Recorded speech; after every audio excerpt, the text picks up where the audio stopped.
আৰু কমেণ্ট দিয়া কাৰণে ভাল হৈছে। এতিয়া মোৰ কিতাপখন আগতে 10খন বিক্ৰী হওঁতে এতিয়া মোৰ 100খন বিক্ৰী হ'ব, কাৰণ মানুহ কৌতূহল বাঢ়ি গৈছে যে ইয়াত অন্ধবিশ্বাস সোমাব বিচাৰিছে। কিন্তু সেই বিজ্ঞান মানুহে গম পোৱা নাই যে সেই কিতাপৰ ভিতৰত আছে artificial intelligence, data science, virtual reality, augmented reality, ঠিক আছে, আৰু বিভিন্ন 21st century স্কিল বুলি আমি যাক কওঁ, ইণ্টাৰনেট অফ থিংছ। হয়তো আপোনালোকে বহুতে নাম শুনিছে, বহুতে শুনা নাই। গতিকে সেইবিলাক বস্তু সোমাই আছে, কিন্তু বেটুপাত চাই কৈ দিলে এইখন এখন অন্ধবিশ্বাসৰ।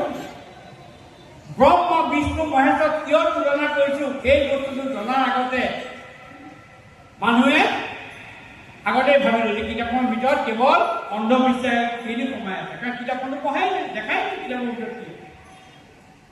ড্ৰয়িং ৰুম চাই পাকঘৰত কিমান হাইজেনিক কণ্ডিশ্যন আপুনি এছাৰ্টেইন কৰিব নোৱাৰে, পাৰিবনে?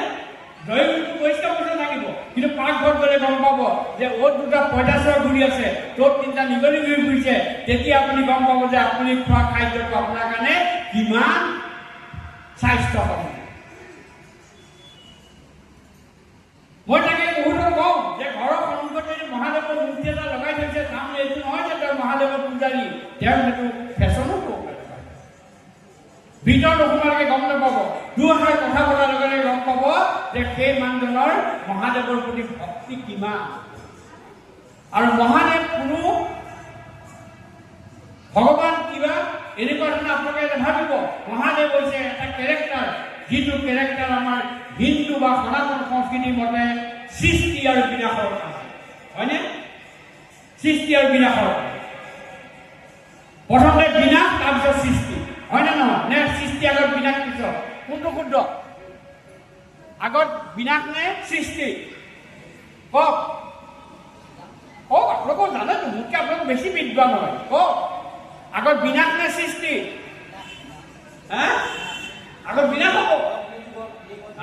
আগত বিনাশ, তাৰমানে আপোনাৰ দেউতাই বনাই যোৱা ঘৰটো, অসম আৰ্হিৰ ঘৰটো যে আপুনি এটা RCC বহুমহলীয়া এটা ঘৰলৈ কনভাৰ্ট কৰিব লাগে, প্ৰথম ঘৰটো ভাঙি ল'ব লাগিব, অৰ্থাৎ বিনাশ।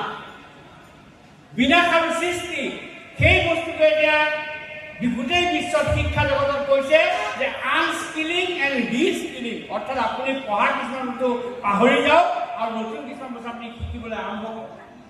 সেইটোৰ লগত মহাদেৱক তুলনা কৰা হৈছে। তেখেতলোকে গমেই পোৱা নাই মহাদেৱ কি বস্তু। আৰু মই মহাদেৱৰ মূৰ্তিটো আৰু সেই তিনিটা বস্তু লগোৱাৰ যিটো মোৰ আইডিয়া, সেই আইডিয়াটো মোৰ আহিছিলে মধ্যপ্ৰদেশৰ এখন চহৰত, তাৰ নাম ভূপাল চহৰ। ভূপালত মোক এটা টক দিব মাতি লৈ গৈছিলে, আৰু মই প্ৰত্যেকটো যিটো মই মানুহক কথা কওঁ তাত বেলেগ বেলেগ কথা কওঁ, আৰু মই একেটা কথাকে কেতিয়াও সৰহভাগ সময় ৰিপিট নকৰোঁ। কাৰণ ৰিপিটেটিভ কথা ক'লে মানুহৰ শুনাৰ যিটো এই থাকে স্পিয়াৰ থাকে, কমি কমি গৈ থাকে। ৰাতিয়ে 8টা বজাত মহাকাল দৰ্শন কৰি পাইছোঁ, মোৰতো চিন্তা লাগি আছে, কাইলৈ 2খন স্লাইড দেখাব লাগিব, কথাটো ক'ব পাৰিম।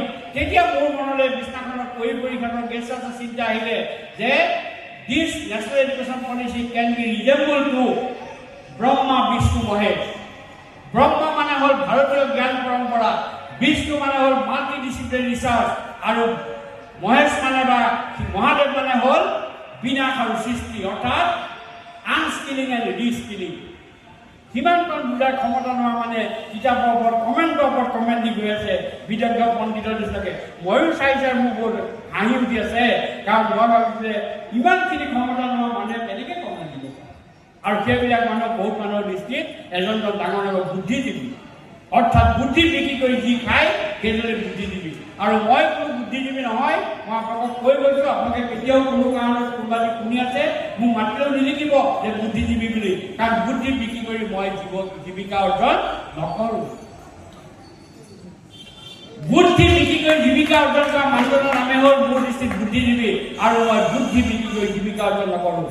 সেইকাৰণে মই যিদিনাৰ পৰা নৰ্থ লখিমপুৰ ইউনিভাৰ্চিটি ভাইচ চেঞ্চেলৰ কৈছোঁ, মই সামগ্ৰিকভাৱে এটা বস্তু চবকে কৈ দিছোঁ যে মই কোনো কথা কোৱাৰ নামত পৰিশ্ৰমিক বা মাননি নলওঁ। আৰু 2খন কলেজত দিয়াৰ বিনিময়ত ঘূৰাই পঠিয়াই দিলোঁ, তেওঁলোকে বেয়া পাইছে, কৈছোঁ বেয়া নাপাব। এজন ভাইচ চেঞ্চেলৰ যেতিয়া এটা পোষ্টত বহে, তেতিয়া তেওঁ এজন ইউনিভাৰ্চেল মানুহ, মোক আজি বিভিন্ন ঠাইত লেকচাৰ দিব পাৰে। আজি দুদিনকৈ মই হাৰমতিত ১৪খন ছাত্ৰ সন্থাৰ দ্বাৰা আয়োজিত ভাওনা সমাৰোহৰ কথা কৈ আছোঁ।